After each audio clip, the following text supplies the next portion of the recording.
Yeah, Yeah, yeah. I gotta change that, but I figured we were gonna have like a rundown and all that before we get going. Sounds good. So how's everything going, Jake? Going good. On a 18 and 2 run chess today. Cooking. All right, all right. Is this on like chess.com? Chess.com indeed, yeah. Okay. What do you play? Usually it's 10 minutes. Nice, nice. Hmm. Y'all ever play? Chess is one of the many games I've learned how to play, and like it went in one year and immediately went out the other. I don't know why that always happens, but I've been taught before multiple times. Same thing with so many card games that happen to me too. I always forget. I feel that. Card games kind of blend together as well, too. Mm-hmm. I mean, like, I know how to play, but I do not claim to be good at all. Let's see what we got. No. How do I gotta make it like clear again. I don't know why it's like faded, you know what I mean? Turn off portrait mode. And we're back in the movie scene, boys. We're back in the game.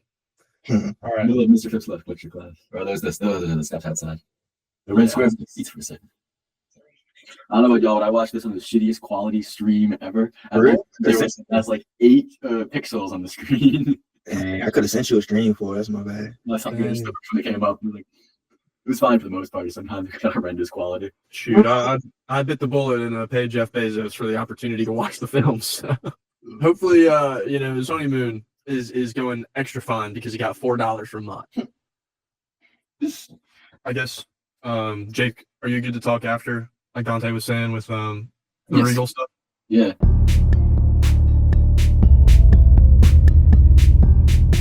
Well, today, ladies and gentlemen, I brought to the boys the John Singleton classic known as Higher Learning with a great all-around cast. We got Omar Epps, one of my personal favorite actors. One of those actors who I consider should have been in 10 times the amount of things they were in, but we'll get into that later. Got Lawrence Fishburne. We got Jennifer Connelly. We got the great, iconic Regina King. We got Ice Cube. We got Busta Rhymes. We got all these people. I missed so many people I didn't just name, but great all-around cast. I was introduced to this movie. I probably watched it for the first time a couple years ago, but it's always been a classic as far as I'm concerned. A lot of people I know speak highly of it. Just not too long ago, I was working in the smoke shop. This dude walked up to me, was talking about movies, like, yeah, but my favorite movie, Higher Learning. I was like, that's what's up, bro. But yeah, I opened the floor. Thank you for the introduction. I really like this. I've never seen it before. And my biggest takeaway is that this is kind of the most accurate portrayal of college I think I've ever seen in a movie, where they actually, they're going to the parties. They seem like actual students and not just. Yeah, this was my first time as well with the movie. So thank you for introducing me. This was awesome. Like, I really didn't know what to expect. I kind of I didn't want to read too much into it before I watched it. And like, from what I remember last week, Dante was like, yeah, so I got this John Singleton movie. Omar Epps is in it. It's from the 90s. Like, it's just good. And I'm like, okay, cool. And he's like, it's about college. I'm like, all right. Like, this is just going to be like, fun week in the life kind of movie, like, somebody's just figuring out how to grow up, like that kind of thing. And it was like, there's a little bit of that, and there was a lot else. And dude, no, it was awesome. And it kind of, to back up what Jake said, like, yes, there was a lot of like, sensationalized things in the movie, but when it comes to like that day-to-day life or just hanging out or kind of going through the motions of like, oh my gosh, where am I? We all went to USC, which is a pretty big school. So I know even for me, living in South Carolina, going up to Columbia, that was still a culture shock. So it was really cool to see pre-social media, pre-phones, people being in a new place and kind of how that created this de facto segregation that we saw, where it's like everyone seems to be going where they're comfortable, right? Like the white people hang out with the white people, the women hang out with the women, the Asian people hang out with the Asian people, black people, and it just goes on. And that was pointed out pretty early on, I think by Ice Cube, you know, when they're like going over the quad, right? And we have that little like, okay, you know, we feel like we're assimilated and like everyone is sort of this big melting pot. That's what we've always been told, right? But then this movie's only 30 years old, and we see that it's not a melting pot. And then today, obviously, you could say, you know, people are still separated as they are, right? We've never been so connected by these things, but we're still just as separated culturally, socially, academically, financially, whatever it may be. And so to see people fall into the same funnels that, you know, we still fall under today and people before then have fallen under, it is pretty interesting. So one of my favorite things to bring it all together is just how intense yet realistic it felt the entire time. You know, like barring a race war, everything else is like totally possible, you know. Shoot, I mean, as awful as it is, some universities deal with shootings, right? Like, fortunately, we haven't. But I mean, that's not unspoken of. It was almost a race war at this high school in Charleston. It was super funny. What happened? Super funny, yeah, super funny race war. What are we talking? No, it was real funny. Race wars on a small scale can happen. We're not going to. Maybe a Chucktown prequel could be in the writing. Nah, not prequel. But we could take elements from it. But that's later. As somebody who ran track in high school, it was good to see some representation on. You know, it's always basketball or football or soccer that people are playing baseball. It's good to see some track and field. That's a good point. You don't see too many like track movies. That's a great point.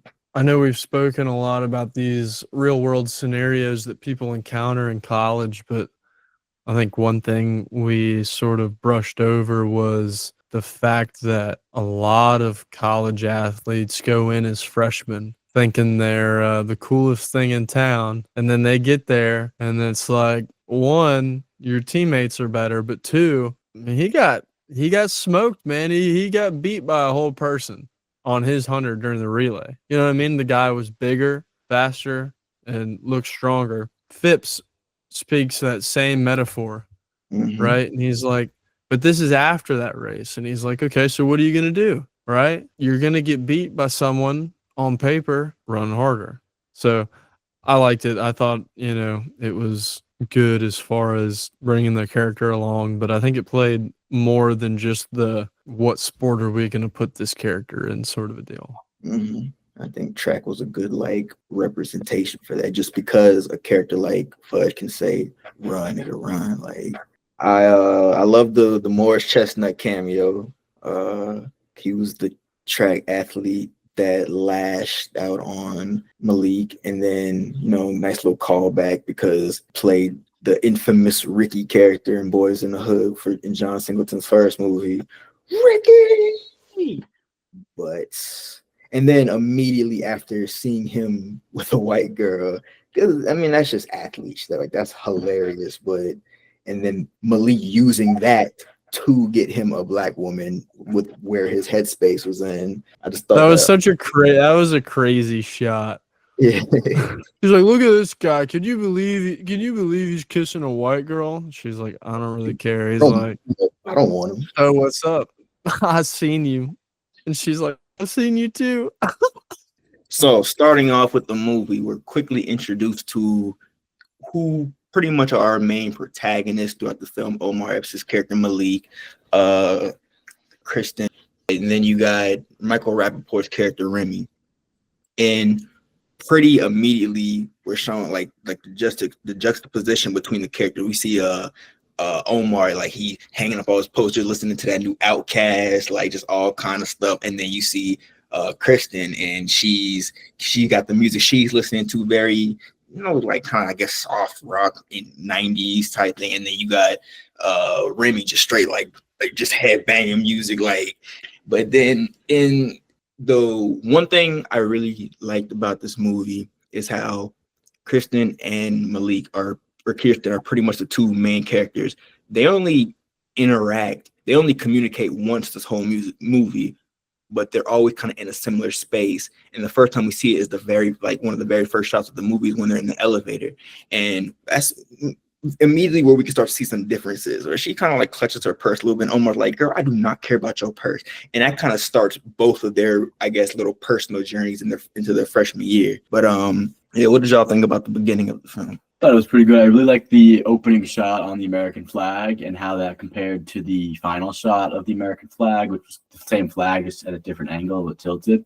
That was a good parallel. As you were talking about how they never met until like the very end, I did like that line. Funny how we never met before. I thought that was a good way. He remembers that moment. Yeah. To me, that's the perfect way to set up a movie. You know, all your characters were there, but you didn't have to know a whole lot about them. But like Dante said, with the music and kind of like how they're decorating their space, like you're learning as you're watching, but you're not forced to sit there for so long that you're wondering what else is going on in all these other places. I think the first real scene of the movie is him interacting with the coach, and it kind of drops you right there in that moment where like his coach is like, yeah, like, bro, who do you think you are? Like, oh, you the new hot rookie, bro. Half these dudes could dust you right now. Like, and then that kind of leads into his scholarship problem. And on the flip side of the scholarship problem, we're seeing Kirsten, who, like, she comes from a wealthier back, but she's not quite as wealthy as her friends. We learned that her dad was laid off. So to introduce both of them having like these financial aid problems for different reasons, I feel like was a dope way to just kind of drop us in right there with them. Because I don't know about y'all, but I've had to deal with financial aid a lot, and just dealing with those people and that whole system is irritating. So off rip, you kind of like, you feel like a bit of a connection. And that's also when we're introduced to Lawrence Fishburne, Professor Phipps. How do y'all feel about the character? Because I'll say he was a great role model, great leader in my opinion. Said a lot of things I really agree with and appreciated. Said some things I didn't necessarily agree with, but overall, like, his main goal was to educate, and I feel like he did a great job. He definitely was always there for his students. So what do y'all think? I really liked him a lot. I like Lawrence Fishburne in general, but yes, I really liked when he was like, Malik said something along the lines of, "Why are you in my way?" And he was kind of going on that, like, "But I'm not in your way. Like, I'm just doing what I'm doing." That kind of whole speech to Malik. I don't think I can decide between, you know, Professor Phipps or Fudge, who like is my favorite character, and they're both so different, you know, with the way that they think. They're both strong thinkers, you know. They're both very independent people in their own right, but they use their intelligence in different ways. But it's sort of like this immediate juxtaposition, right? To where it's like, oh man, like I'm kind of out of place, like I'm a black guy, and then my coach is on my ass, and then now you have a professor who's like, I'm black. I don't give a shit about you. Like he's like, brother. Like who are you calling brother? Like, bro, get your broke ass out of my class and go pay some money. Like that's pretty much what he said, you know. But to me, the funniest thing about him is he has a foreign accent, and to me, it sounds like West African, you know. So it's like, it's funny how it's like, okay, you hear slavery throughout the movie.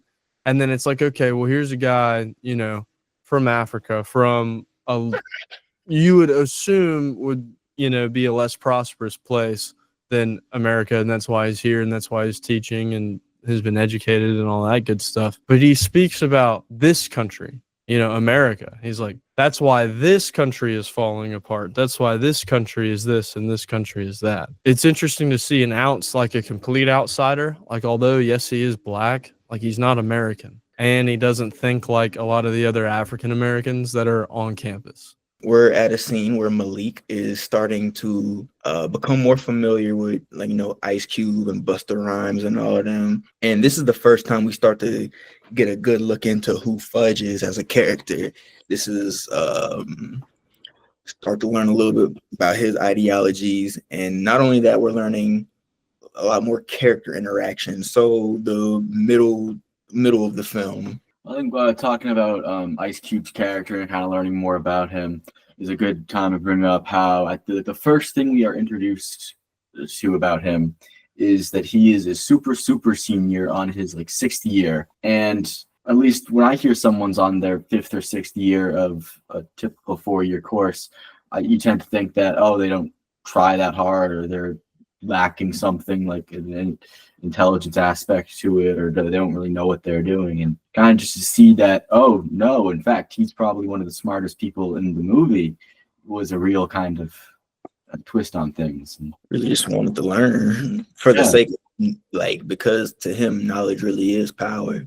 And that is definitely an aspect where him and Phipps agree, like fundamentally. They just disagree with the usage of that knowledge and how that knowledge should, like, not only be obtained, but how it should be put forth to better.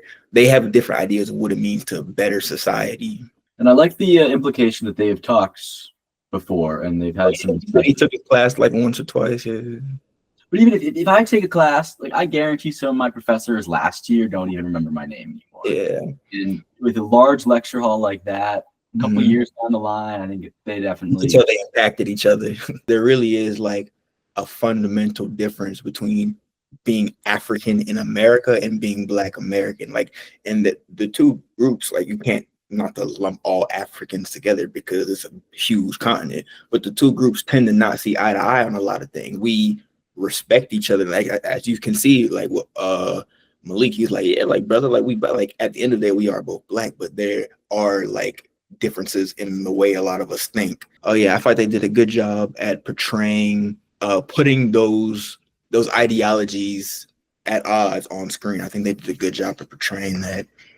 But and actually, that leads me to our next big character we're introduced to, Fudge, Ice Cube. It's one of my favorite Ice Cube roles. The whole introduction with Remy knowing what he becomes at the end of this movie, having to room with the most I love Black people, I promote all Black things. Like, them having to share that space is just such a funny thing to have to look back on. I think he was a great role model for Malik, in the sense of, why do you want to be like why are you here at school? Are you here to, make money, or are you here to actually like get educated? You want to borrow my Frederick Douglass book for a class? You want to borrow it to actually better and further yourself? And I think that was, coupled that with the kind of the opposite side of the coin, where Lawrence Fishburne's character was like, oh, you just have to play the game. You are a pawn. But the pawn is strong. You got to kind of checkmate that way. I thought it was a good way of just showing what I mean.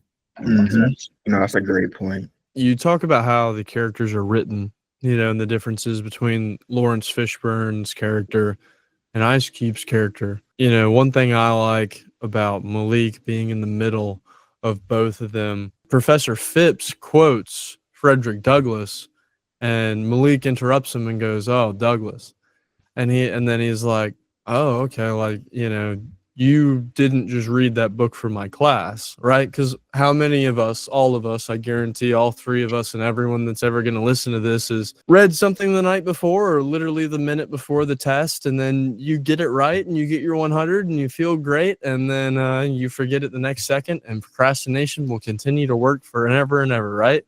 But when you care about something, regardless of whether it's for a class, because, we've all taken film or acting classes or different things, I'm sure. So whether it's something we really like and it's for a class, or if it's something crappy like geology or something, like, don't disrespect the rocks.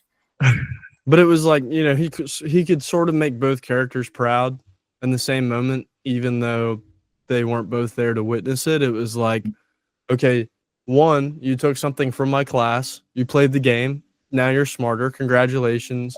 But two, it was like, while you were face down in your book reading about communism, like, you're still engaged, you're still learning, and that's what I like as far as the dynamic between the two characters and how Malik developed as he went throughout the school year, and then became better friends with both of them. And the piggyback, like the more and more I'm thinking about it, this is such a dense movie because we just spent the last 20 minutes literally just talking about the intro for Malik. We haven't even gotten into the intro for Kristen, which is very dense, or Remy, and like the characters that surround them. So to shift over a little bit, Kristen, we're introduced to her and her friends, and that's another thing I like. She came into school already having friends, and as somebody from Charleston, that's like I saw that a lot. I saw a lot of people just know people from high school. When I tell you, I had so many mutual, like, oh, you know them, when I first came. It really is like as the year goes on, you like a lot of them you just don't see anymore. Some people drop out, some people just kind of stay, duck off, but whatever happens, I guess happens for a reason. And I really like the fact that we didn't see them again because we didn't see it. We saw it. We saw their true colors. How the one girl especially really didn't care about her at all, but the other one was complicit in everything. So there's no reason for Kristen to be spending a good time around them. First of all, were y'all expecting that character arc? No, I mean that was Kristen. It's it tough. was just It's it real. was extremely intense. Like that was a hard watch. Like and that wasn't even the most intense stuff like of that nature that we've seen in film. We've been to school and we've heard about things like that happen to people that we know or friends of friends and stuff, and it's or there's like maybe there's a frat with a bad rap, it happens. And so when you're watching that and you're just like, oh, this is like this is a real thing, this is an occurrence, it's just as an audience member there's nothing you can do But watch.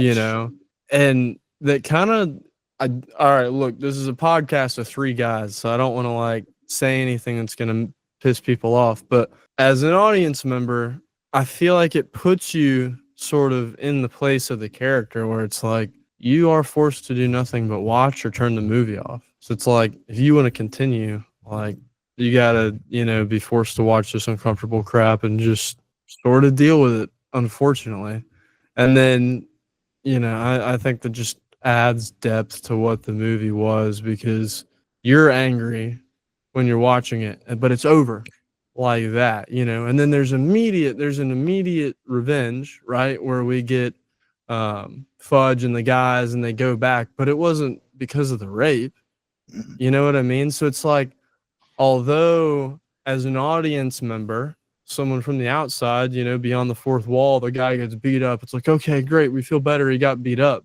But then you see this character and Kristen and just how she sort of just falls apart with this pain and this trauma that she's holding from the first night out. Something like that. It was I before mean, that's classes. crazy. Well, was it before classes or It was after classes. it was after classes? Yeah. Okay. Night out Where we left Ice Cube. Okay. Yeah, you're right. But it was like her first time like really drinking at a party. That's right. Yeah, because her friend said like she doesn't drink that much or usually. And and they laughed about it too when they were like, "Oh, should she go home with that guy?" No, whatever. It's all right. It was. I did like about that scene, the red flashing no exit sign above the bed. So I think one, it added a good color red of danger to the room, while also no exit. This is kind of a point of no return. This is happening, and you gotta deal with it. I guess this is like a criticism that the movie gets. One criticism is that a lot of people feel like not enough was done.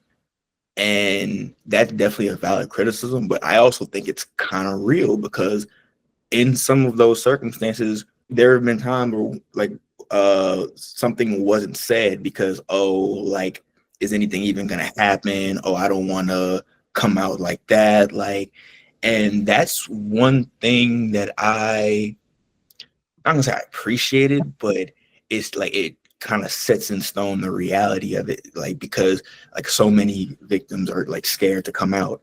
It's just like we said, it's just a very tough situation. But the way it was put to screen, especially on something like a college campus involving college freshmen in like their very first week of school, John Singleton and his team shed a good light on it, that this is a very real thing that needs to change. And that's where Jennifer Connelly's character come in. From the jump, she's like, yo, you need to protect yourself. You know, when she's introduced, she talks about, you know, the police phone pole, but it's those blue lights, right? And she's like, oh, what are these blue lights? And it's like, oh, well, it leads you to the next phone booth, or it leads you, and then they all lead to, I would assume, the campus police station. Jake, you mentioned red above the bed and in the room, and that being danger and just an uncomfortable spot.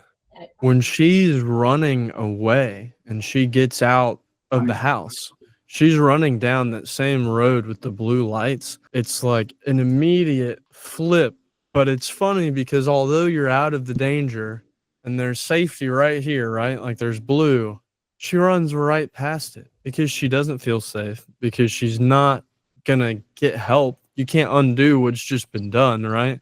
So sort of what Dante was saying of the justice thing, it's like, even if he was reported and arrested and tried and convicted, would she ever feel true justice? And I think that's sort of where Malik walks in between these two strong black men, but two very different black men. Kristen also ends up walking between that danger and then the safety, goes past it and moves on to sort of where Malik was in this realm of identity with his race and with his purpose and how he lives as a human and what he pursues. Kristen takes her sexuality and sort of stays in between these other two extremes, where it's like getting back in a sexual relationship with a guy, which she ends up doing, or falling into, you know, a sexual relationship with a woman because man has made you so uncomfortable. Here's this safe outlet. That's what I'm going to gravitate to, you know? So it's like this thing that has hurt you, but you know, it's probably what you want and where you want to go, and there's a right way to do it, or this thing that's new and taboo, and you're going to try it and see what you get from it. And so, like, I think, you know, she and Taryn are like Malik and Phipps, where that's a new thing, that's a different thing. If he didn't go to school, he wouldn't have run into someone like that, probably. On the flip side of that, when you get to Wayne and Fudge, Malik and Kristen would have run into those people, I'm pretty sure, outside of school. And those are the people that they're more comfortable with anyway. Those are the settings that they came from, right? Homosexual or heterosexual background. And then, like you said, Dante, more that Black American rather than like African in America sort of Black culture. Mm-hmm. So I wasn't sure if you guys sort of saw the same thing, especially, you know, when we get the sex scene where it flips from Taryn to Wayne, and it's like it's the exact same flow for Kristen. And I don't know. That was a long rant. To go back to the connection you made between Kristen and Malik, with Fudge and Phipps and Taryn and Malik's roommate, I can't remember his name right now. Wayne, yeah. They also had another one when you think about the fact that Deja, played by Tyra Banks, his girlfriend, was holding him down a lot of the time. She was like, once again, she had made some great points to him. Some I agree with, some I don't. But on the flip side, Kristen also had that similar character with Regina King's character, Monet. She was like just the best friend she had throughout the whole movie, for really being honest. Like, always kind of had her best interest at heart. And just really just looking out from like, girl, like, you okay? Like, you sure you good? Like, just making sure she's good at all times. Because going back to the fight at the frat house after the whole incident, Fudge and them, they didn't necessarily know like what was going on with Kristen, but I feel like they were all emotionally intelligent enough to realize something else happened. Like they knew there was something going on with her, but they weren't going to press her to tell her what happened. Monet is the one who like, yeah, she definitely felt disrespected, but she know that person did something to Kristen, and that's like, because I know she really could have just cussed him out and went about her day and found him later and be like, yep, that's him. But no, she really sensed that no, something bad happened and this needs to be handled right away. And she went to people who she know would want to handle it. And that's another reason and layer as to why I really like that scene.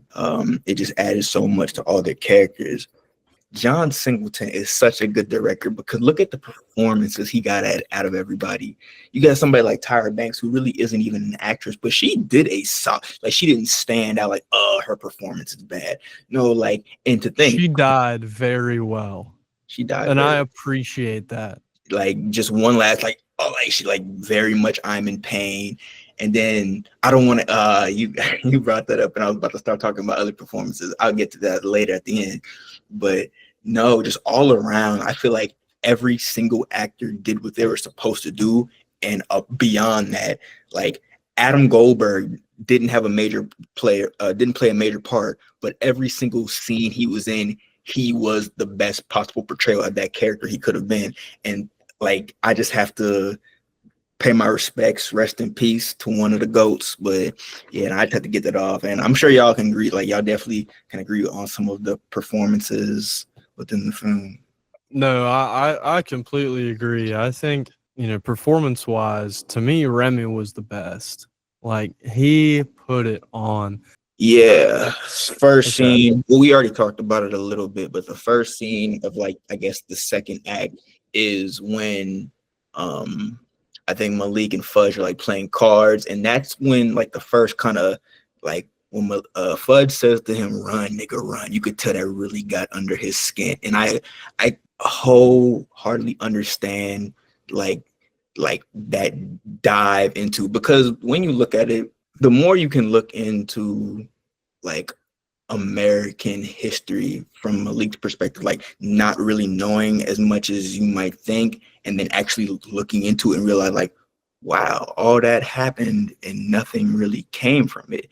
And then like you just start to see your surroundings, and then like little incidents start happening. That's kind of when you're like, oh, okay, yeah, no, I'm about to be on my Malcolm X Fred Hampton, like this is the path I want to go down. Because, and we see him like throughout the movie just kind of angrier and angrier because he's learning more and more. So that's the moment that kind of sets Malik down his path. The moment that really sets Remy down his path is in the frat house when this is the scene where like it's like, dude, what are you doing? Like, do you not? He really bad at sensing his surroundings. Because what do you mean? Oh, did you bang her? Did you bone? Like, what? Like, and I like the frat boy is completely in the wrong because he did what he did, but I completely get him lashing out at him because, like, dude, who are you? Get out of here, shut up. So that's the moment that sets Remy down his path, because after that, his little squabble, I guess, with the frat boy, that's when he really leaves, and that's when like he's like, wow, I don't even get along with white people, like, and that's when he's first approached by the skinhead. The moment she kind of like starts her down her path is when she decides to go down to the meeting with Jennifer Connelly's character, and that's the moment that kind of like starts to like where paths start to converge a whole lot. As soon as I saw where his character was heading, I was excited because it's yeah, he's a terrible person, but it's a fun.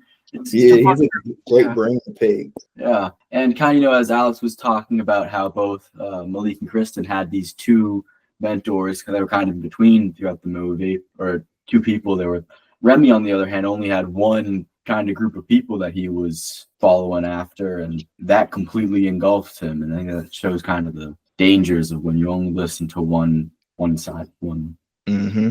Yeah, I think, I'll speak on Remy in a second, but I think, just to go into the movie as a whole, Jake, you make a good point. It's like, it made a great show of pointing out all the extremes in the world, right? Good and bad. But it also pointed out that we can maneuver through these extremes, and that is life, right? But going to Remy, yeah, I mean, this guy immediately, and it's funny because he's not like physically an outcast. He's a tall guy. He's a big guy. probably could be athletic, not terribly ugly, right? But just really socially awkward, like you said. And he is so desperate to make friends. Like he's really ready to do anything from the beginning. Because in the frat house when they're shooting pool, he's like, "So do you think they make you do something for the frat? Like they got to make you do something, right? Like I bet it's something crazy. It's got to be something with beer, right? Like I'll do it. I'll do it." And that's it. But that's it though. Like he in his own head he's not talking to anybody because that guy's not listening. He's having a conversation with himself, and he's like, do you think they do it? Yeah, I think they do it. And it's just like, dude, you have gone so long in your life talking to yourself that you don't even give anybody space to like talk to you or come up to you. And then the one time, like Jake said, this is the danger of not, experiencing different cultures and all these things.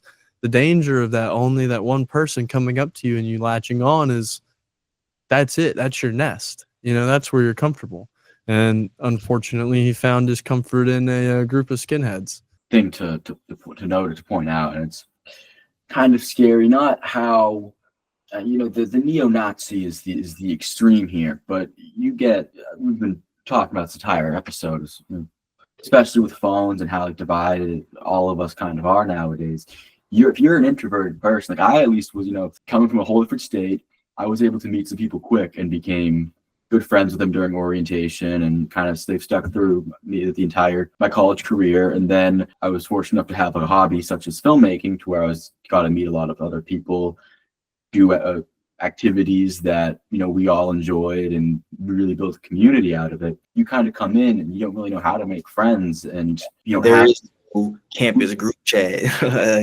Precisely, yeah. It's quick to fall into that. I'll just take what I got, like what's here, and I'll just kind of just do, which can be very scary for everyone else who will eventually get the gun pulled on. And you got to think about it too. Idaho to California has to be a big culture shock. Yes. Well, how many people, like you, big culture jump, because how many people think we're in his graduating class? There's probably like 40 people there. And yeah, I couldn't tell you anything about Idaho except potato. Idaho's a pretty white state too. Yeah. You talk about culture shock, right? Like it would probably be a different sort of like realization, like, oh, there's different sorts of people around me anyway, if he wasn't like being groomed by a Nazi. And then maybe he could have been like a nice guy about it and been like, oh, different people. Maybe I can make friends. But instead, we got the other end of that one. And then that's why I like the fact that the frat house was like right before we first see Scott, because that was kind of like the last straw. Like, wow, I get along with nobody out here. I was willing to do anything to be a part of this. And they showed me the door before I even got the chance. But it came from just him kind of being a weirdo. And that's not something he can help. Well, that's the thing. Like, shout out to that one frat. Like, I don't know. Shout out to that one frat guy who he sees his frat brother getting into some sort of like altercation with this dude who he has never seen before. And it wasn't a, you need to leave now. It was a, hey man, just go grab a beer or something. Yeah. Just get out of here. And I thought that was kind of he's still being, it's more in his head than he thinks, because there are people who are willing to give him a shot. He's just acting. And then the fact that was like the fight happened immediately after, and they made it a thing to show Busta Rhymes and Ice Cube see that, like, oh, look at him, he's exactly where he belongs.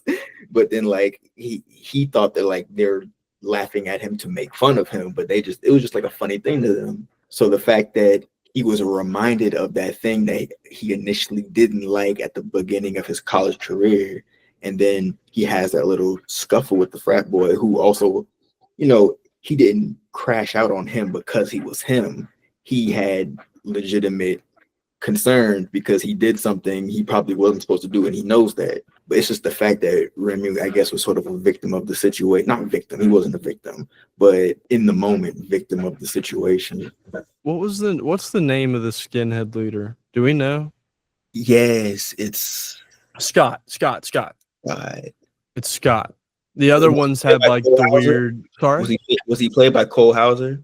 Yes. Is that how skinheads recruit? Just find like white people Probably. abroad, like, hey, you want to come hang out with me and my buddies? Prey on the lonely and incels but that's what all the cults do, right? It's just playing on whatever weakness you got. And so it's like it doesn't matter what group of people you hate, or if it's a hate thing, or if it's a identity thing, or if it's a hey, sexual assault thing, right? Like you see each of these people reach out to a different group that sort of tells them exactly what fits them.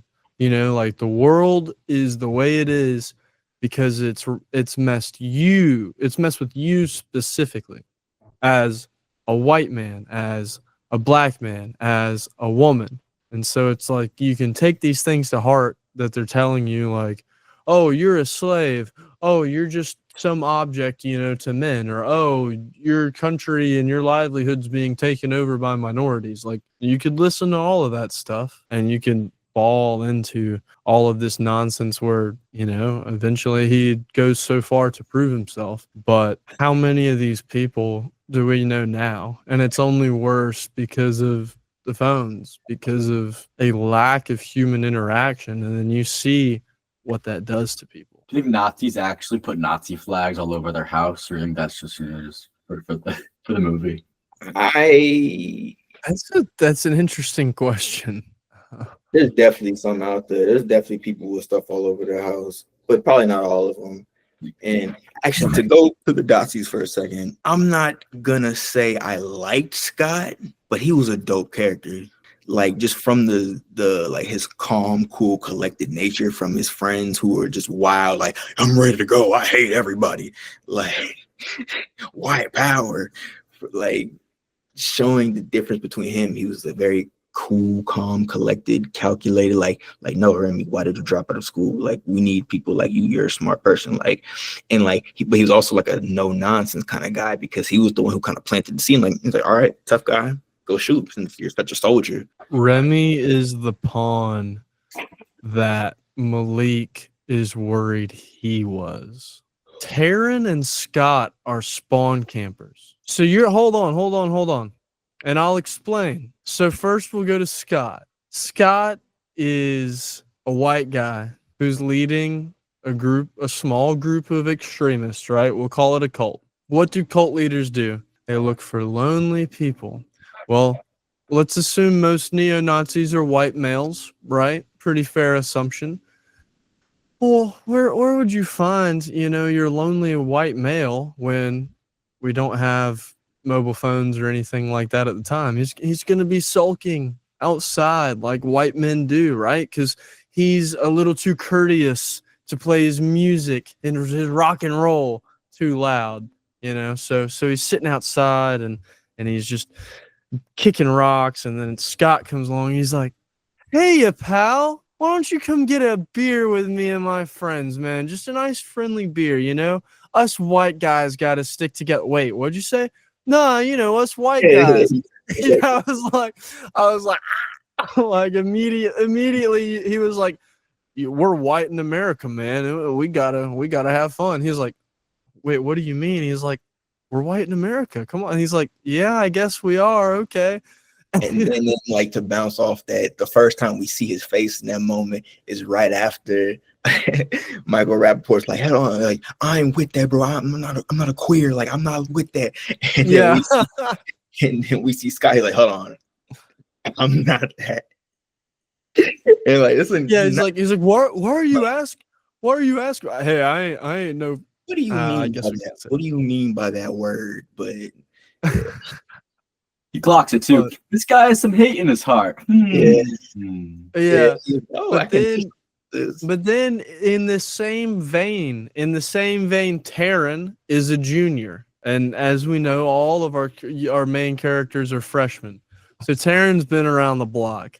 Taryn also is a cult leader and extremist, and the only reason I say that is because you see her ideology pointed out when Kristen would not give Wayne a flyer because he is a man, right? Then thus flaws your equal gender thing, and she's a lesbian as well, so you can assume there's bias that she only wants women around. So how else but for this lesbian cult leader to find a new, young lady to enjoy her evenings with, but to start a rape victim group. Are you out of your mind? You've got these traumatized young girls come to school, get raped by a frat guy, and then it's like, oh, I hate men.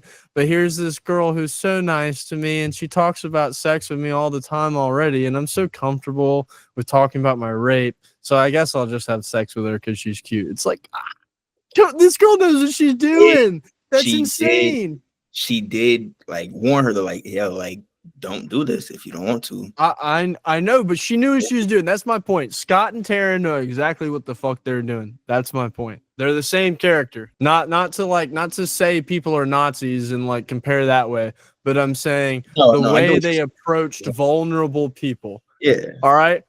I mean, I can cut whatever I want in this, but like, but the way they approach vulnerable people is exactly the same. Yeah, no, I agree with you in that sense. I'm not going to. Okay, thank you. Yeah. All right, I don't want to seem crazy. Fuck the feminists, I hate them. That'll be the one part of the podcast that blows up. My reaction would definitely make it funny because I was just looking at you like, and then Jake's over there. I want to go to the love interests. We have the lovely Tyra Banks, play Deja, track star in the movie, Malik's love interest. I really like how Deja and Malik first met. You know, he's at track pass. He's like, see, I'm like, oh, she look kind of good. And then like, and Jason Wiles playing Wayne, which was Malik's roommate, but also Kristen's later love interest. Both of them sort of playing a devil's advocate role, but devil's advocate for a more conservative and thoughtful approach to life. Something that was good, but an obstacle. For Deja and Malik, it was school, right? That's where they differ. Deja saw the value of being an athlete and getting that platform and being able to go to school. And Malik did not. And she was continuously trying to show him like, hey, you should really consider school. You're already here. Don't be like these other guys. You know, Fudge is an outlier of the group. And then you have Wayne, who, although he doesn't directly console Kristen on what happened to her, like he slowly starts to change her view on men and then brings her back to a better place mentally, you would assume, than she was at originally. I like the fact that Wayne had a connection to both of them. Honestly, Wayne really was just a solid dude with the whole, like, his character was just solid dude. For Malik, he, like, had a lot of things running through his mind, and in his mind, like, what me running, that's the only reason they actually care about me. In his mind, what's the difference between this and like buck breaking? For Deja to be somebody, yeah, but like you can also think about it like this. Like that's not the only way to think about it. And it is a tough pill for him to swallow, but that shows kind of like the back and forth he used to go, like, because he knows it's a good opportunity, but at the same time, it's like I get a bit of survivor's remorse, a bit of I'm in Columbus College, first of all. We didn't talk about that, but just the simple fact that it's Columbus College, a fictional school, did so much for the that layer of race that envelops the film.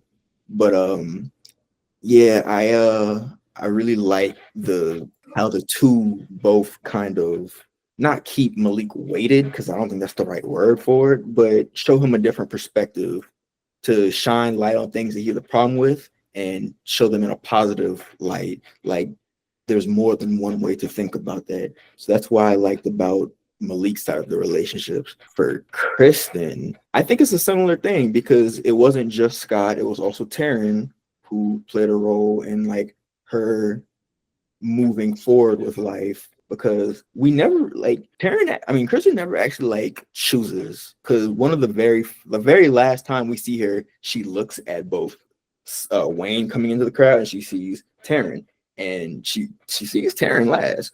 But I feel like they're both figures for her to where like she knows she can be comfortable. And that's the biggest thing a character like that needed due to what has happened to her. And what will happen to her, because she blamed herself for the entirety of the end. She blamed herself when she was like at the statue with Malik at the very end there, and she's going to have to console with someone. People died because of an event she set up, and well, really 3 people died, but it's not her fault. But it's not. But it's like still, once again, it's like I guess a survivor's remorse in a sense to her too. Who was the second person killed? They didn't. just two people. He did see somebody just like drop though. Okay, I wasn't sure if it was another character because I was like, I only saw Deja like highlighted. The news reporter said after three were left dead. But and I feel like that's a good transition into the happen. I really love how Kristen's was shot, going back and forth. Yes, that was super cool. Although they're happening at the same time, not Taryn and Wayne with Kristen, but Deja and Malik with Kristen and her partners. It's like Kristen's got 2 people, and like you said, it's flipping back and forth and flipping back and forth. She's deciding. But then you have Malik, who's so set on Deja, who's so set on Malik, and then the director makes a point at the end to show them like sweaty and just laying down together, presumably like asleep. And I think that's really interesting to show like the difference between the intimacy, where it's like one is struggling to figure out herself after something so traumatic, and then the other's just intimacy due to affection and passion for another person. You mentioned how Kristen's was shot, but I also liked how Malik's was also shot as well, because it was like cutting between them.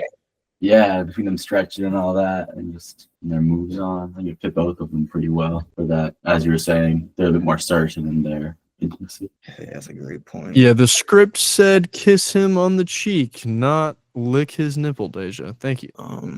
Side note, that was unexpected. If anything was in the movie, I was just like, "Hey, all right."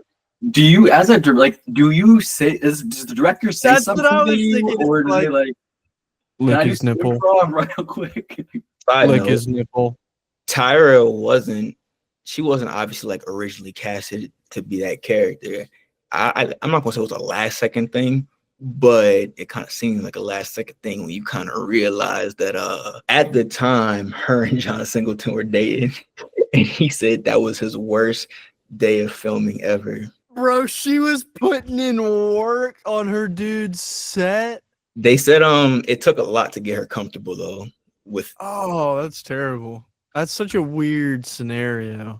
I think he said like I said, because it was like a last second thing. 'Cause I think originally they wanted Vivica Fox to be in it, but scheduling conflict.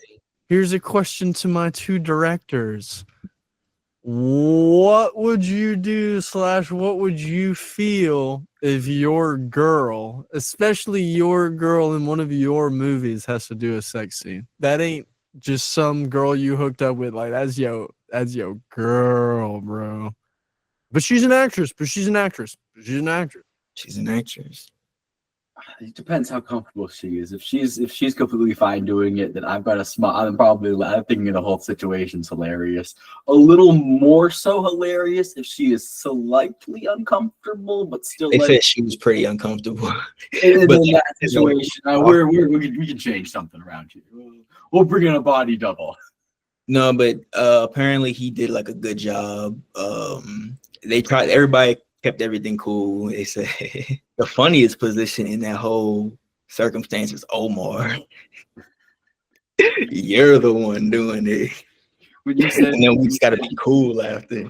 You did a good job. I thought you meant, in the sense that Omar did a great job and she was completely fine with it afterwards. No, I'm talking about Omar and John's relationship. That's funny. Yeah, no, great acting for both of those scenes. Tops, that's the next character I want to ask y'all about, because we've kind of gone this long. We haven't really talked about them, and they've played a pretty prominent role so far in the story.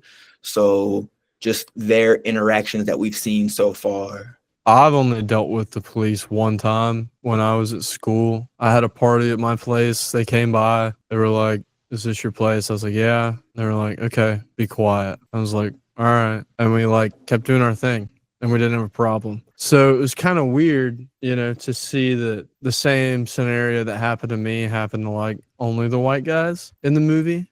And it sort of made me feel guilty as to like, oh, is that same police officer that came to my door? Is he doing the same thing to the next guy that's getting called in 30 minutes because he has another party on a Friday night? And it sort of made me question, like, you see it with the three main characters and we see it in our lives where it's like, okay, we perceive things a certain way because that's what we experience. That's our perspective, right? My perspective is a white male. Your perspective, Jake, is a white male. Dante, you're a black guy. So, I mean, we're going to be different. And Jake grew up in Boston. Dante grew up in Charleston. I grew up in Myrtle Beach. Going to be different. So it's like seeing this from the outside, people from all different backgrounds, races, sexes, wherever, experiencing these different things. It just sort of made me think of like, okay, what's the guy next door gonna have done when he has the same thing? Like, if he falls into the same scenario, what happens to that guy? Again, goes to show, I think it was very well written, as realistic as far as what people experience. And I will say, John Singleton said a lot of this script came from just like him going, because he went to Southern Cal. So he said a lot of this stuff was based on like stuff he saw, like especially the one scene where towards the end, to spoil it a little bit, I guess, when Michael Rappaport called Omar Epps a coon. He said that happened to him in real life. He just walking on campus, he was wearing a Black Panther shirt. So stuff like that. And another good call out to what Alex said, a scene where Ice Cube actually calls it out right after Rappaport first flashes the gun at Omar and he lashes out in the room. The cops like, hey, y'all go home, break it up. And Ice Cube, like, they're literally doing the exact same thing. Go tell them. And the cops followed up on it, like, but the simple fact that you came to us first, that's like why. And that's why I appreciated seeing this movie, like you said, from so many perspectives. Like, we're seeing this from the righteous Fudge. We're seeing this from the easily influenced Michael Rappaport character. I'm blanking on his name right now. Right. Remy. And, by the way, one of my trivia questions later is going to be about him. Somebody else was supposed to play him, but George Clooney. He'll get the guess later. I liked how each time Michael Rappaport pulled a gun or had a gun in one of those scenes and Malik was chasing him, the cops let Michael Rappaport go, even though, the second time around, he, just had his, like, stuff. It was, like, covered in, like, blood and stuff. Looking guilty as hell, like, what am I doing? Yeah, you're fine. But you... And they beat him with the clubs and stuff. Bro, they beat the shit out of him, bro. Oh my gosh. Sort of sets grounds for what these characters are going to be experiencing throughout the film, but also where these characters come from, right? How they think, how they feel about the world, all that stuff. The middle of the movie, sort of when we get past the sexual assault and we get past the financial aid and, Remy is approached by the skinheads, right? And you can tell right away, like, kind of what these guys are. I mean, boots, shaved heads, all that good stuff. But what's interesting to me about the middle of the movie is it's, to me, a lot like life, where they go to school, practice sports, go to their clubs, all of these things. But for whatever reason, stuff just doesn't really work out to plan, right? Like, a lot of us go to college with a plan. Like Jake was saying, there's a 4-year plan. We're going to be here. We're going to grind it out. We're going to get straight A's and we're going to leave. Well, whether you're there for 4 years or you're there for 6 or you're there for 2 and off for 2 and go back or whatever you're going to do, like, I guarantee almost none of it went to plan, and it's like at the end, you can look back and see how you've changed and all that stuff. And we'll talk about that in the movie. But this is just a great portrayal of how someone figures themselves out, right? Like, you see two characters when Kristen and Malik, and they balance, the two worlds that they're going between. Like we said before, Kristen and her sexuality with man and with woman, and then Malik with his way of thinking about the Black community and about the world around him and how they treat Black people between typical American Black culture and then African Black culture. And so as we move through this stuff, we see them grow in relationships with other people as they find new things that they're, oh, I'm here every day, you're here every day. Oh, I see you, oh, you see me. I find you attractive. Great. Like that's just how stuff works out. So to me, it was just a great representation of college life. But then on a deeper level, when you get to the three characters, especially Remy and his transformation into, a neo-Nazi, it's like whoever you spend your time around, whatever you spend your time doing, like that's what you're going to do, and he had every right to think about the world in any different way. And you see these three characters think about it in different ways, and they all hate different people. One hates men, one hates white people, one hates Black people. How much room do you have to work these things out in your own life? How far can you go from one side to the other until you figure out your path? Or you go so far, to one side that it ends up hurting you. And I think that's kind of what we're set up into Act 3, is like how that story unfolds. In heading into the third act, we start with Kristen at the first little rally during Halloween. Everybody else, all the Black people at the Halloween party, this is the first time she's actually speaking about what happened to her, like her first week of school, to a crowd. And I just think it's kind of funny, not funny, but a big coincidence that she did it on Halloween, the day where everybody's wearing masks. She decided to, kind of take hers off.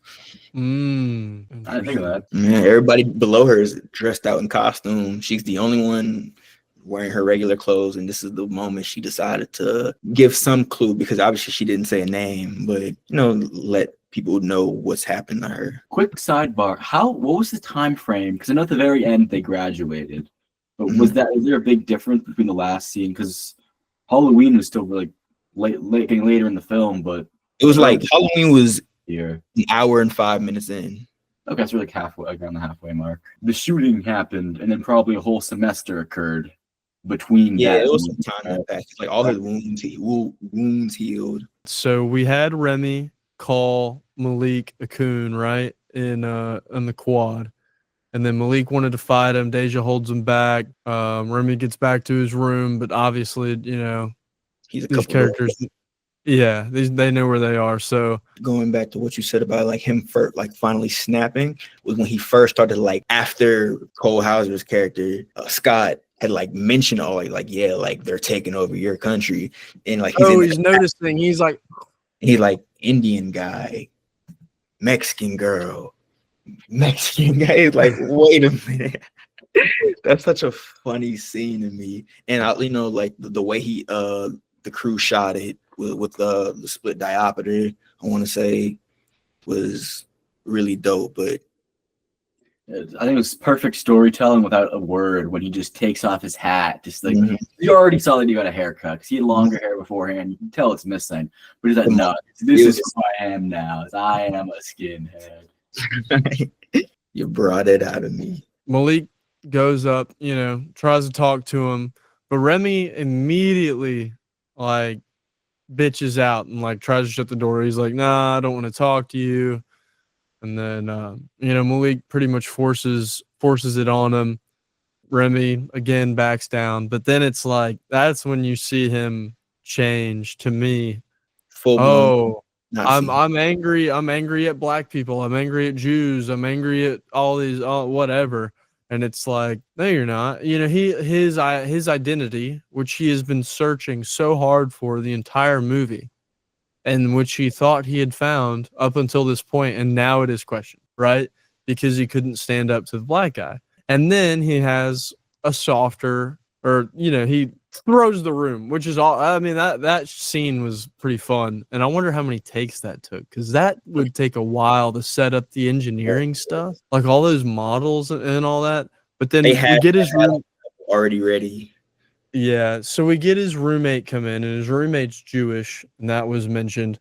But his roommate, isn't an athlete like Malik, right? So he's not as strong. And so immediately Remy's like, oh, I'm not gonna, I couldn't pick on Malik, so I guess I'll pick on this guy. And so he starts picking on him.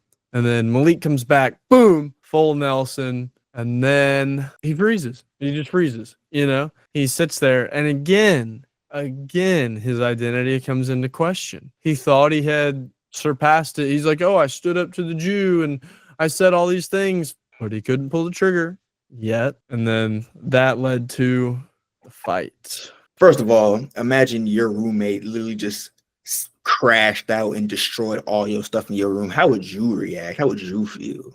Bro. I'd probably be able to keep a straight face. Like I'd be pissed, but I'd also just be laughing the entire time. And he just got back from a long day of class. But one thing I really also liked about that scene is how Malik really never stands down, like with a gun in his face the entire time. He never like he stayed silent, but the whole time he still had those I want to kill you eyes. He never dropped that. I feel like it did a great job of showing who Malik really was, because he never stood down from anything, never to Phipps, never to Deja. He always listened, and we see that with Deja teaching him about grammar and stuff like that, and with stuff Fudge and Phipps says.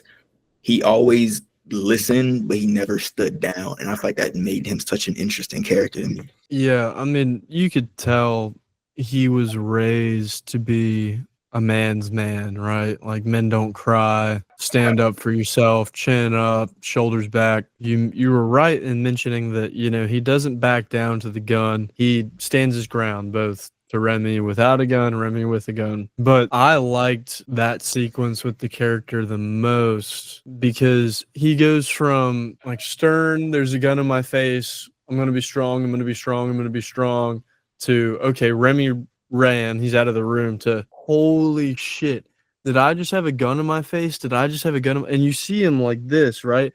He's realizing, he's like, oh, okay, that is what happened. And then after he realizes what happens, it's now he's actually angry, right? First, it's okay, defense mechanism. And then it's I could have just died. Holy shit. And then it's oh my gosh, I could have just died. This guy just pulled a gun. Fuck this guy. And then he's immediately just beating against the wall, just ready to go. He is raging. And then the shot down the hallway as he's running, I like that a lot. That was a cool shot.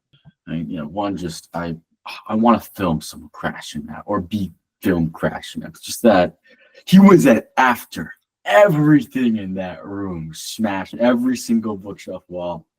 No, I definitely liked how, as we were saying, Remy pulls the gun and says get down, and of course, was it Goldberg?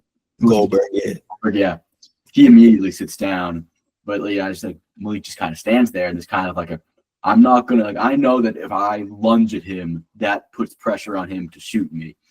But I also know damn well he's too much of a pussy to just shoot me for not sitting down, which I thought was a cool little not understanding between the two, but he read him well. Malik read Remy well in that situation. They were kind of like Batman and the Joker the whole movie, they kind of understood each other, which is why they didn't like each other. One of my favorite lines in the whole movie was when the gun starts shooting, he starts shooting, and someone in the crowd just yells, "Remy has a gun!" You see a dude just on the roof, and you instantly know, oh yeah, that's the crash. Who was doing all that crazy shit. He finally snapped. God, this is a super dense movie. So much. It really is.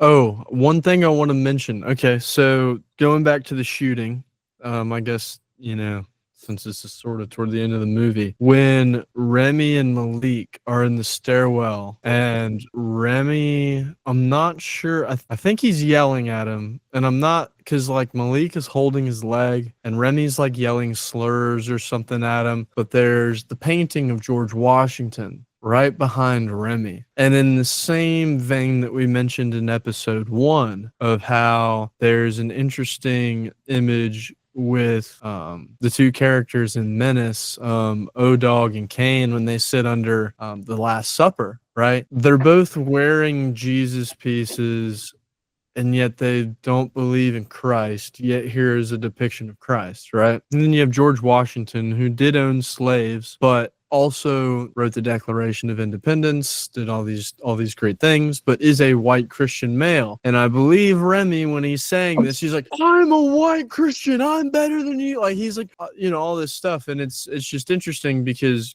going back to what we said on that very first shot of the American flag, and then the very last shot of the American flag, and then this even during the shooting, that the poem that the guy is saying, he's like, "We're learning, we're in this space, but it's like it's not for black people," and it's like, okay, that's sort of the portrayal the entire time. And as I mentioned before, the poem, I think he was just talking about just like education. I think you're mixing up what Omar said in his essay to Phipps at the end, because that's what he was saying.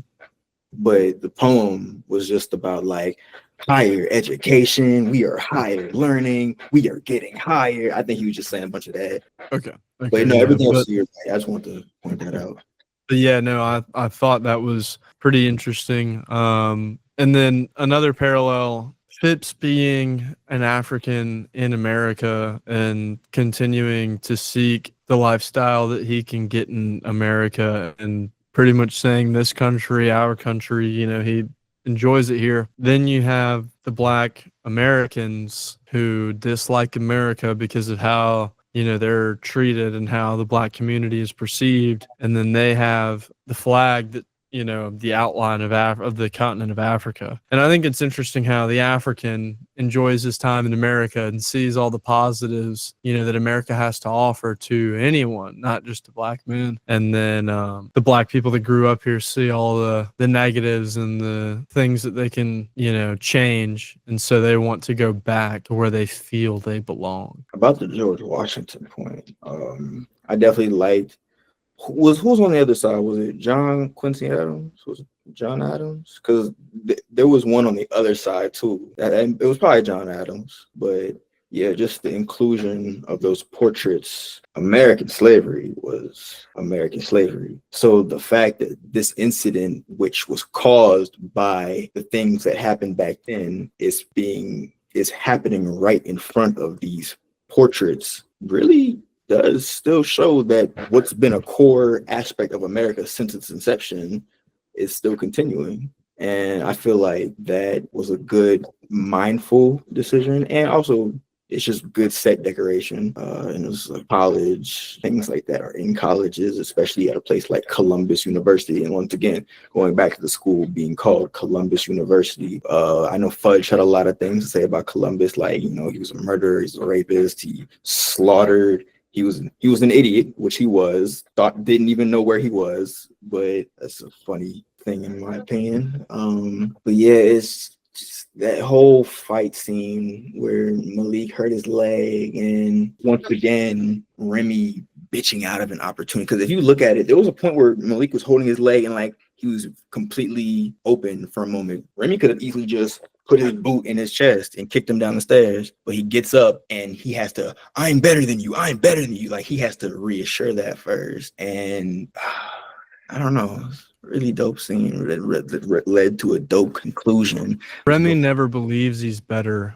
Remy's only escape is the idea that he could be. He's not a real Nazi. It's only he is, but at heart, he didn't grow up a Nazi. That's what I'm saying. I'm saying like he didn't. This is sort of out of necessity, to where this is the narrative he has to spin to make himself better than he's been his entire life, and also to fit it. So like, yes, he went to the extreme, like all the way, but it's not for an ideal. It's just to feel better about himself. And that's insane. Yeah. So the fight, you've got Malik, who sort of, goes to Fudge like Monet does to get his get back. And both gangs end up fighting, but the problem is no one ends up on top.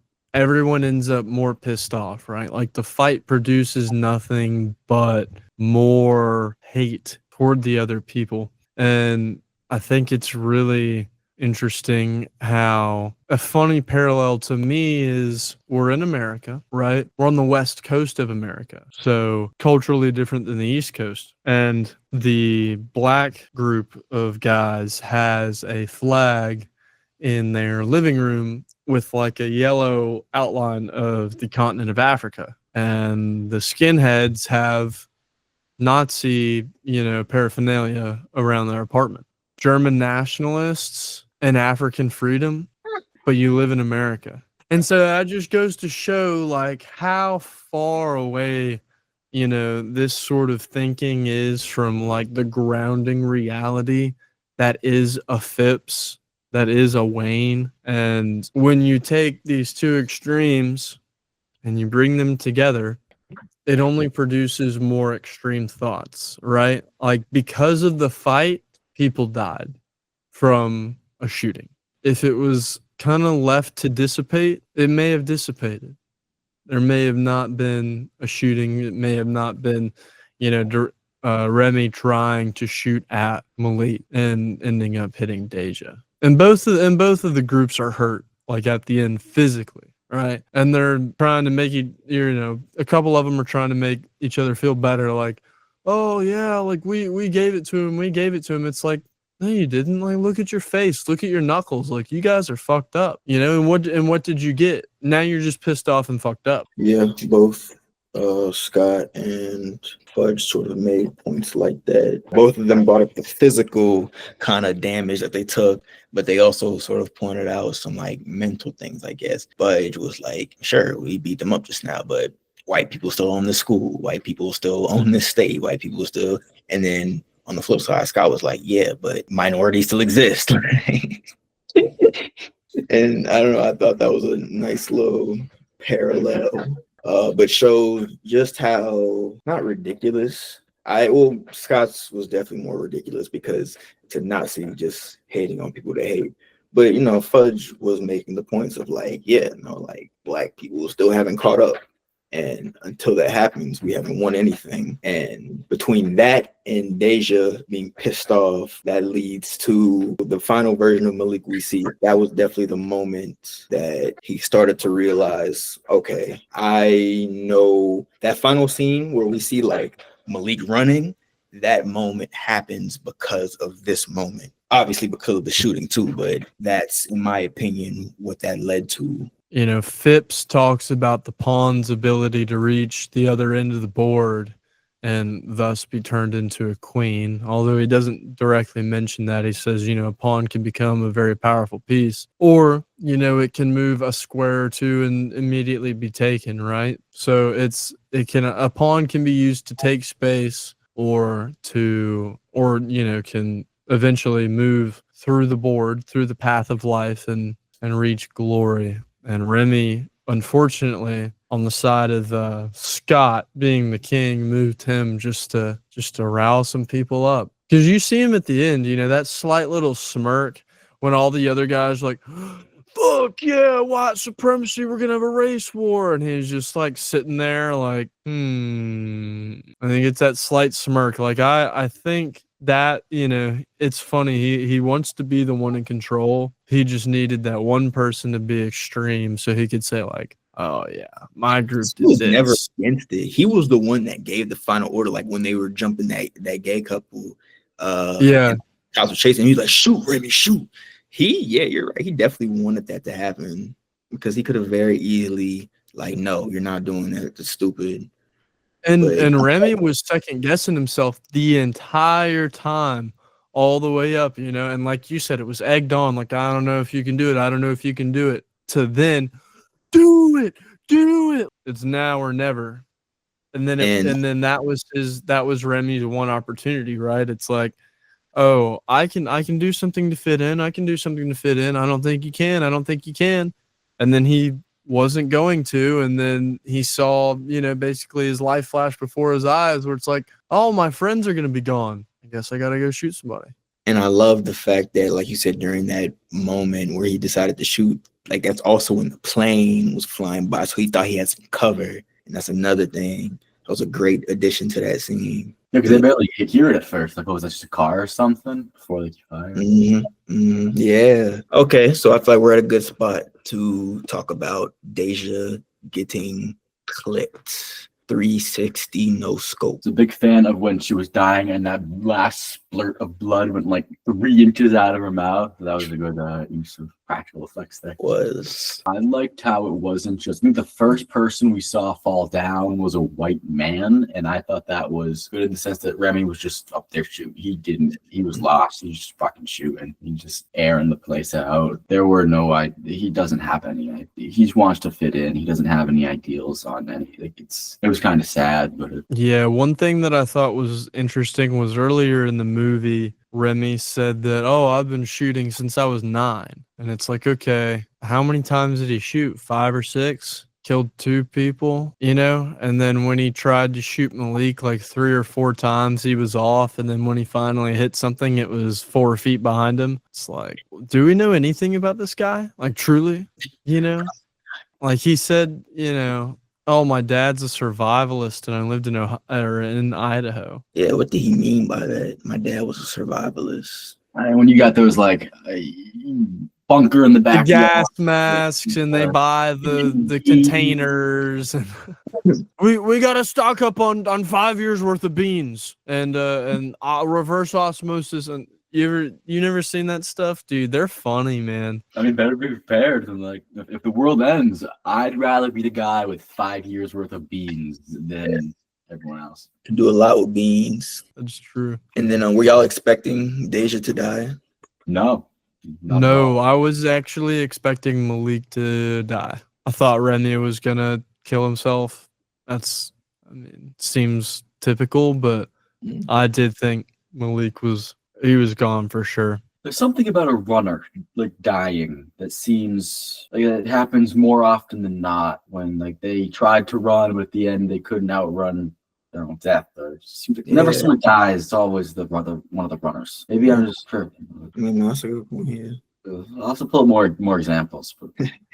And then one thing I also liked was Phipps being the one to console. First of all, that might be my favorite scene in the whole movie because Omar acts like he genuinely was distraught in that scene. Where like Phipps was holding him down, he wanted to run to Deja, but like he already knew it was too late. And first of all, his realization that entire scene, like when she's first shot, and he's like, "Go get some help," and he's just too stunned, like because his girlfriend just got shot in front of him. And at the end, when it finally hits him, oh, my girlfriend got shot in front of me. After I just had this whole fight scene, I remember like, oh my God, I hope she's okay. Phipps was there the whole time. He knows she's not okay. The fact that he was there to hold him down for that, because like I love Omar's acting. I love Lawrence Fishburne's acting in that scene.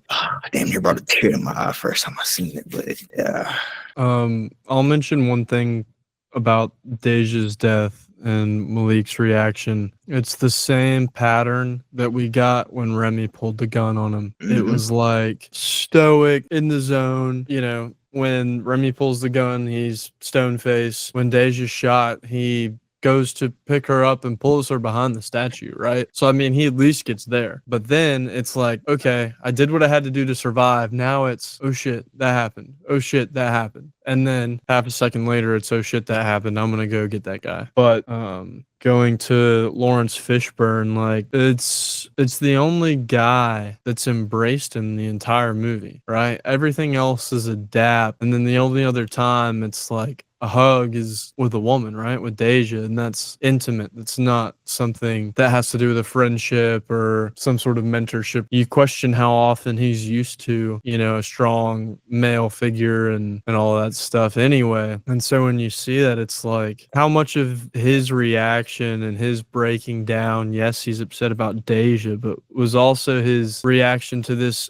unexpectedness of a man showing love to him, you know, especially during this time. And it's when he feels most alone, right? Deja was his person and it's gone. Then here's this guy who's quarreled with you but looked after you, and now he's literally holding you. That's all I got. It's just strong. Good stuff. That can bring us to the very end of the film. The murders have happened. Remy has committed suicide. Now we're left with our two characters, Kristen and Malik. And we've kind of touched on this throughout the episode, but the fact that they have been in each other's vicinity so many times, they have a class together.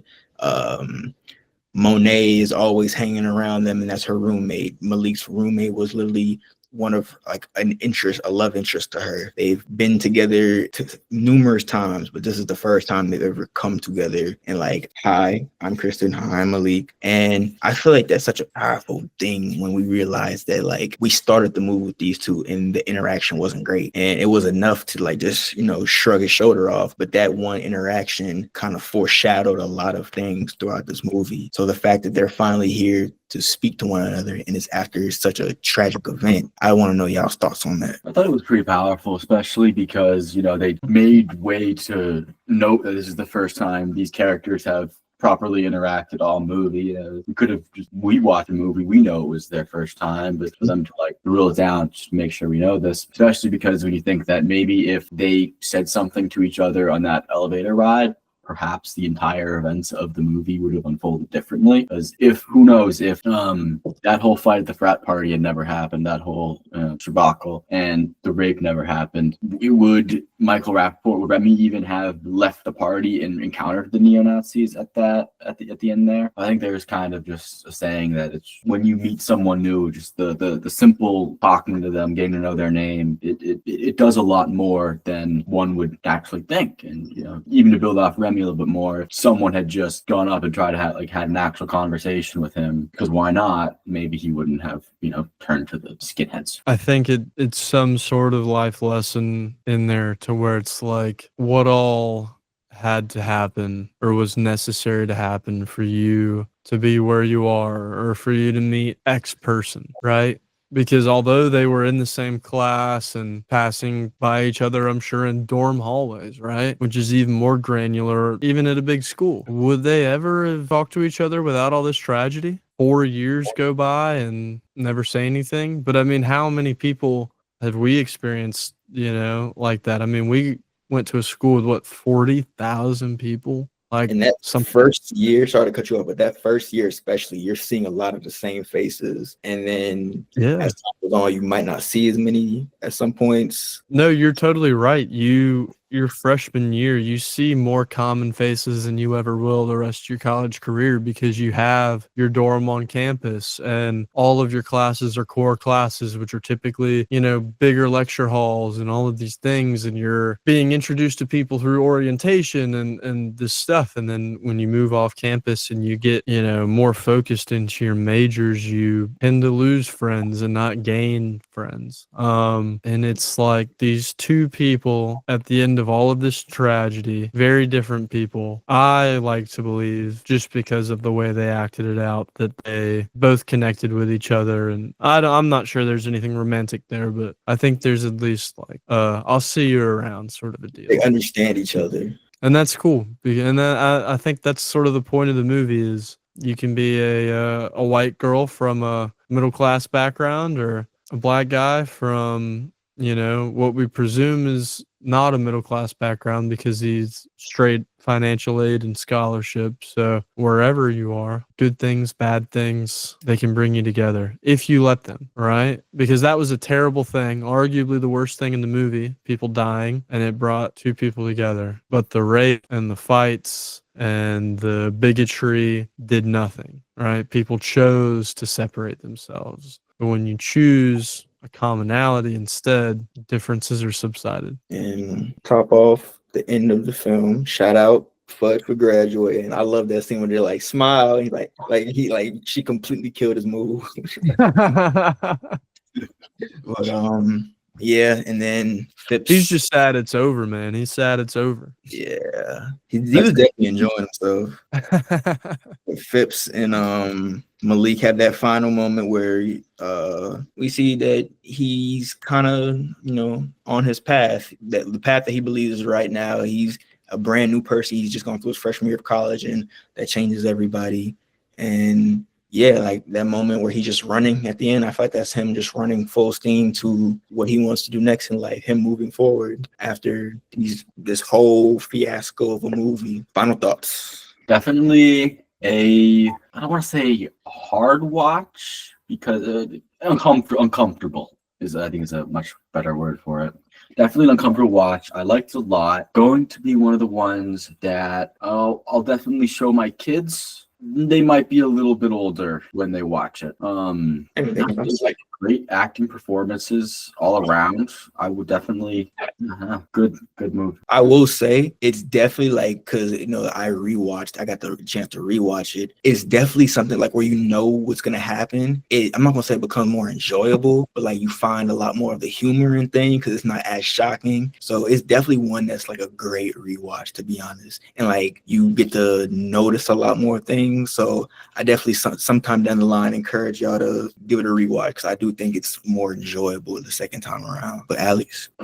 Yeah, man, I enjoyed it a lot. I think it's underrated just on the fact that I hadn't heard of it before you'd spoken of it, and then looking at, the ratings on IMDb and stuff like that. I mean, I just flat out didn't agree. I think it's 7.5, 8 out of 10. Easy for me as far as a movie goes. I think, the only weakness, and it wasn't even a weakness. It's just in lieu of all of the good things and great things that this movie was, I think some of the shots are a little weak, but that's literally being nitpicky. The acting was phenomenal. The story was great, yet uncomfortable, but I think that's what we need. We always expect to be entertained, or even with some deeper movies shown themes that we relate to, things that we're used to. And this was something that I wasn't used to, and I liked it a lot, man. It's something I'm gonna revisit, but it's definitely gonna be a while, and I think I might even be on the same page as Jake. I might wait till I like show my future wife or my kids this. But that was it. I had a lot of fun with it, and I liked it a lot. Oh, so I guess we were doing some trivia real quick.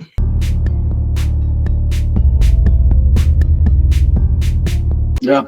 Oh yeah, Jake won last week, so Y'all's first time going up against each other. Yes. yeah. All right. Well, if you want to get a pen, some paper, and just let me know when you're ready. Alrighty. Okay. 2 of these questions are actually about casting choices, just to let you know ahead of time. But what actor was originally considered to play Professor Maurice Phipps, Lauren Fishburne character? He wasn't casted because their vision for the film was different than writer-director John Singleton's. So which actor was originally considered to play Mr. Phipps? I have a name. It's neither of y'all are gonna get this wholeheartedly, believe. Well, I want to change my answer. hold on. Dude, why am I? All right. I mean, you said we're not gonna get it, but I have an answer. Y'all ready? Y'all can show the answers. Forrest Whitaker. I originally had Denzel Washington until I was told I was not going to get it, and then I put John Malkovich. John Malkovich is a solid guess because the answer is Dustin Hoffman. Oh, no way, really? But you knew how Dustin Hoffman is, wants to change things about the script and all this. And Johnson was like, yeah, I don't got time for that. I'm not changing. He wanted the movie to focus more on Phipps and Malik's relationship than what it did. So, well, of course he did. He's Dustin Hoffman. He wants to go out and win another Oscar. So, next question. What band was playing when Remy first pulls the gun on Omar and Adam Goldberg's character? I don't remember his character's name. Yeah, making these questions hard. Ooh. I will say I know about them, so they should be. They're a pretty popular band. Y'all have heard of them before. I wouldn't do y'all that bad. This is when he pulled the gun after like crashing out in his room. Okay. And the music is playing, and like he's like, oh, he's just kind of going crazy. All right. Ready? I got my answer. Fuck. I got nothing. All right, I got something. All right. Ready? I have it. Yep. I have Death Grips. Death Grips. The answer is Rage Against the Machine. Oh, okay. Okay. Question number 3. Another Dang, we both have 0 points. This sucks. So that's game. Another, like I said, casting question. Who Okay. was originally cast to play as Remy, but had to back out due to scheduling conflict? This was 95. 95. Think about 90. Who was really doing it in 95? Ooh, okay. I wasn't really doing anything. No, that's not what I said. I said who was, just doing their thing in 95. Oh, see, okay. This is a random one, but this is my answer. Might be a little too old for this point. All right. Y'all ready? Yep. Yeah, Michael J. Fox. Johnny Depp. Johnny Depp. Those are some good guesses, but they are both unfortunately incorrect. The answer is Leonardo DiCaprio. No way. Yeah. Really? Mhm. I could not. I could see him as a plantation owner because I've seen him as a plantation owner, but He would have killed that role, to be honest. So that what happened was he was shooting, I think, that Sam Raimi movie, The Quick and the Dead, and like something happened, so they had to get extra days of shooting, so he had to back out. So Michael Rappaport was actually already cast in the movie as a different character, but he was casted as, I think, Wayne actually, and then they ended up casting Cole Hauser, and they just moved Michael Rappaport to Remy. So would have been interesting to see DiCaprio in that role, but I think I can see DiCaprio doing it as well as Michael Rappaport did. that's true. He was but that's DiCaprio like fresh off Gilbert Grape, fresh off Before Titanic. before Titanic. So he wasn't seen as a heartthrob at the time. He was actually sort of seen as like a goofball. When was Basketball Diaries? Ooh, that's a good. I think that's early 2000s. Oh, same year. That would have been a crazy 2 for 2 that year. Yeah.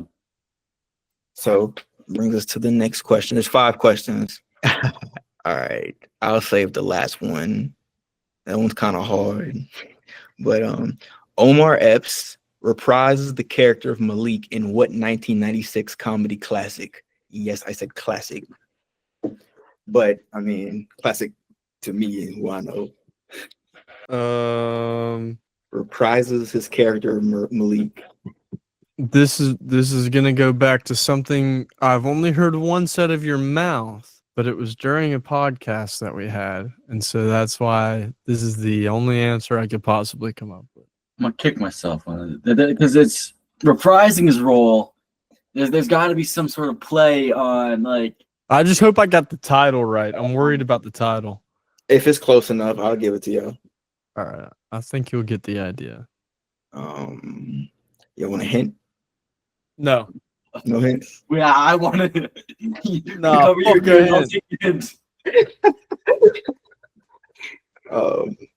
you a hint if you want the hint. It's okay. Okay, y'all ready to answer? I'll hold my head high with this loss. Hold my head high with this loss. Hey, it's not confirmed yet. Okay. All right, Jake, throw out an answer. I just put Friday, but I think that was beforehand anyway. Around the same time. Don't drink your juice in the hood on a Friday. You butchered that title. But that's right, ain't it?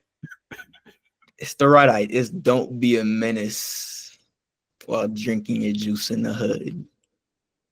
Do I give him that point?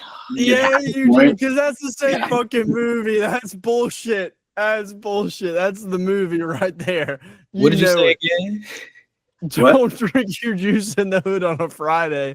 Okay. I knew it was a play on like different like words, and I was like, "Oh, Boys in the Hood." It's the whole movie is like the Wayans. It was a Wayans brothers movie, and it's like a play on like I guess a parody on a bunch of different black movies at that time. And at the very beginning of the movie, we see Omar Epps as Malik's character, and like within like 30 seconds of us seeing him, he gets shot by the sniper. It's like it's played for comedy though, and like it's great. So like they had just paired a bunch of black movies at that time because Don't Be a Menace, Juice, whole bunch of movies. But I guess I have to give you that point, Alex. I guess. Final question: the sniper incident at the end of the movie was inspired by a real life sniper at what university? So it's a hard one. It's not some random small school. It's a school y'all definitely both know. So I'll say that. Hey, and don't take my hint that it's a school y'all both know too literally. I was just saying it's a school. It's a popular school within America. University of South Carolina. It's the University of South Carolina. I know it. Y'all ready? I'm ready. Yeah. Well, you can throw your answers up whenever you're ready. I have UCLA. UCLA, Virginia Tech. Virginia Tech. Both of those are wrong. I think that Virginia Tech was after, but this incident was based on a shooting that happened at the University of Texas in 1966. Hmm. Race That's related unfortunate. by neo-Nazi? Or was it just I think so. I mean, I don't know the full details on it, but so Let's see. looks like Alex wins this round. First person to like get a certain amount of wins should get something. What's the tally right now? 1, 1, and 1. Oh, okay. Ooh. First one to 3. So then we all have a fair shot at equal rounds of trivia. First one of 3 gets full expenses paid trip to Abu Dhabi for a week. Dhabi. The University of Texas Tower shooting took place on August 1st of 1966. They're shooting in the middle of the sun. When Charles J. Whitman, an enrolled student, took control of the observation deck. He killed his mother at her apartment, then 3 hours later returned to Austin, killed his wife, then went to Texas, then took 700 rounds and survivalist supplies up to the tower, and yeah, he just shot a couple people from the tower and then man down a couple people, and apparently this was going on for some time. That's crazy. Huh. That's terrible. Well, something new. 3-headed dragon condolences to the victims and their families from the 1966 shooting at the University of Texas. Oh yeah, we will see y'all next week with a movie picked out by our very own Jake Clancy. Jake, next week. All what right. do we have in store?